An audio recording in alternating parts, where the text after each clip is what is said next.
Buen día. En este Congreso Interdisciplinario de Energías Renovables, Mantenimiento Industrial, Mecatrónica e Informática, presentamos el trabajo Películas de SRO depositadas por la técnica HFCVD, como dieléctrico en estructuras metal aislante semiconductor y sus propiedades eléctricas. Su servidora, la doctora Aide Patricia Martínez Hernández, en colaboración con el doctor José Alberto Luna López, el doctor José Álvaro David Hernández de la Luz y el doctor José Federico Casco Vázquez. El contenido de este trabajo se distribuye en la introducción, metodología, resultados, conclusiones y referencias. Introducción. Como podemos observar en este gráfico, el silicio es el elemento químico más abundante sobre la Tierra, después del oxígeno. Sin embargo, el silicio es de estructura y de banda indirecta, diferente del arsenuro de galio. Con el arsenuro de galio corresponden la cresta y el valle para emitir fotones. Sin embargo, investigadores, como es el caso de Di María, que en 1980 encontró electroluminiscencia en las películas de SRO, asimismo, el científico Lee Kaham, en 1990, encontró en silicio poroso emisiones de luz.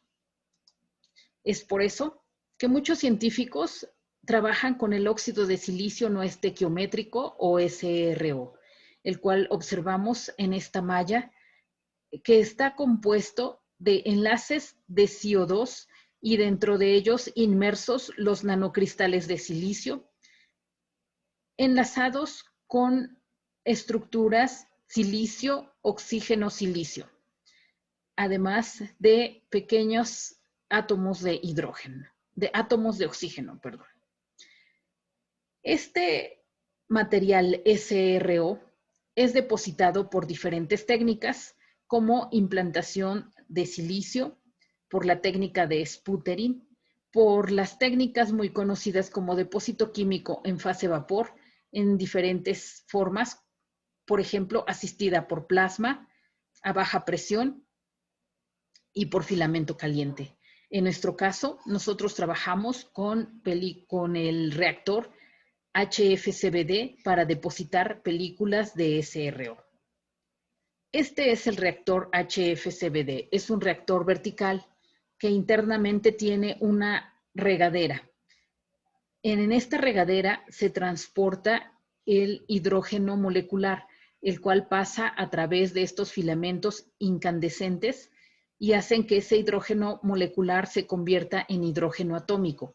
Ese hidrógeno atómico decapa estas varillas de cuarzo y esa sustancia cae sobre los sustratos que tenemos abajo de las varillas de cuarzo, en donde se depositan las películas de SRO. Bien, en cuanto a la metodología, iniciamos con la selección del material. Para este caso, utilizamos sustratos de silicio. Este sustrato de silicio entra a un proceso de limpieza CMOS. Posteriormente se deposita el SRO en diferentes flujos, 25 y 100, para capas sencillas. Y para capas dobles depositamos primero 25 y después 100, o primero 100 y después 25 SCCMs. Posteriormente pasan a un tratamiento térmico en flujo de nitrógeno por 60 minutos a una temperatura de 1100 grados centígrados. Los contactos que se colocan sobre esta estructura de película de silicio son óxidos conductores transparentes o TCOs. En este caso utilizamos el óxido de estaño dopado con indio, que es el ITO, sobre las estructuras de SRO. Y en la parte posterior se colocó un metal, que en este caso fue oro, para obtener una fabricación de estructuras oro, silicio, SRO, ITO, formar una estructura metal aislante semiconductor. Presentamos ahora los resultados. Estos resultados nos llevan a los espesores, índices de refracción y excesos de silicio de las películas.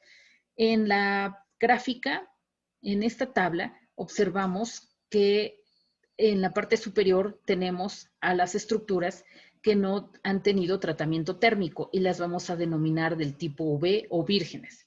Y en la parte posterior del tipo TT, que es tratamiento térmico. Entonces observamos en el tipo UV que el espesor es mucho mayor que después del tratamiento térmico. El índice de refracción también es mayor después del tratamiento térmico, lo mismo que los excesos de silicio. Esto se debe en gran parte a la conformación del material, a la formación de nanocristales de silicio, nanoclústeres de silicio y al rompimiento de enlaces óxido-silicio, óxido hidrógeno. Vaya, existe una serie de fenómenos que hace que se formen también defectos dentro de esa estructura después del tratamiento térmico. Otro de los resultados fue la caracterización de la fotoluminiscencia. En estos espectros observamos la diferencia entre el tamaño de intensidad de los espectros sin tratamiento térmico con respecto a los espectros con tratamiento térmico. Estos espectros sin tratamiento térmico apenas si llegan a las 200 unidades arbitrarias y el pico mayor se ubica en 450 nanómetros. Esto se debe a los enlaces débiles de oxígeno y a las vacancias neutrales de oxígeno. No obstante, en nuestras películas bicapa observamos que además de que incrementa la intensidad fotoluminiscente, se recorren a diferentes longitudes de onda. Observamos esta muestra, este espectro morado que corresponde a la película 25-100, que se encuentra en 550 nanómetros, su pico mayor, y esto se debe a las vacancias de oxígeno cargadas positivamente. Ahora, nuestras películas monocapa son las que presentan mayores intensidades fotoluminiscentes, pero se ubican en el pico mayor en aproximadamente 750 nanómetros. Eso nos dice que se debe a que existe dentro de estas películas el confinamiento cuántico. En cuanto a las curvas IB, nosotros realizamos el barrido de 0 a 35 volts y después regresamos de 35 volts a 0. Ahora de 0 a menos 35 volts y regresamos de menos 35 volts a 0, observando tres características importantes. La primera es el atrapamiento de carga. Eso quiere decir que el camino que forman voltaje con respecto a corriente de ida de 0 a 35 volts es diferente al camino de regreso de 35 volts a 0. Al formarse entonces una histéresis o lo que se denomina atrapamiento de carga. El bloqueo coulombico que se observa en el número 2 corresponde a esas curvas que de repente muestran caídas bruscas de corriente o elevaciones bruscas de corriente. Esto se debe al switcheo resistivo. Y este switcheo resistivo va junto con la resistencia diferencial negativa que también observamos en estas estructuras pristinas. Además, vemos que las estructuras que no tienen tratamiento térmico tienen menor corriente que las estructuras que tienen tratamiento térmico. Estas alcanzan mayor corriente. En cuanto a las curvas IB, después de varios tratamientos de varias veces de medirlas, pudimos observar que había un desarrollo en la curva correspondiente al incremento de voltaje con respecto a la corriente o al incremento de la corriente con respecto al voltaje. Sin embargo, de repente se observaban caídas bruscas o elevaciones bruscas de corriente. Es en esos puntos en los que pudimos observar algunos puntos fotoluminiscentes brillantes en nuestras muestras de nuestras películas de SRO sobre sustratos de silicio. Por lo que concluimos que el análisis electroóptico de nuestras estructuras MIS, que son metal aislante semiconductor, están conformadas por películas nanométricas, de SRO depositadas por la técnica HFCVD. Estas fueron depositadas en sencillas y en dobles y fueron tratadas y no tratadas térmicamente. Y las cuales pudimos observar efectos luminiscentes en regiones del espectro que para nosotros es de gran interés.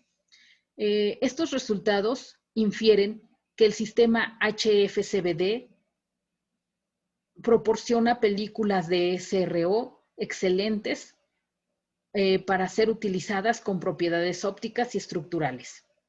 También pudimos observar que las estructuras de doble película son un poco mejor que las películas sencillas. Asimismo, pudimos observar en las propiedades eléctricas 3 puntos interesantes: la anulación de caminos conductivos, el bloqueo colómbico y la resistencia diferencial. Y esto se debe a que dentro de esas películas se encuentran defectos, nanocristales de silicio, nanoclústeres de silicio y pues muchos defectos correspondientes al oxígeno. Estas son nuestras referencias. Les agradecemos a estas instituciones por la facilidad que nos dieron para la elaboración de este trabajo y por su atención. Gracias.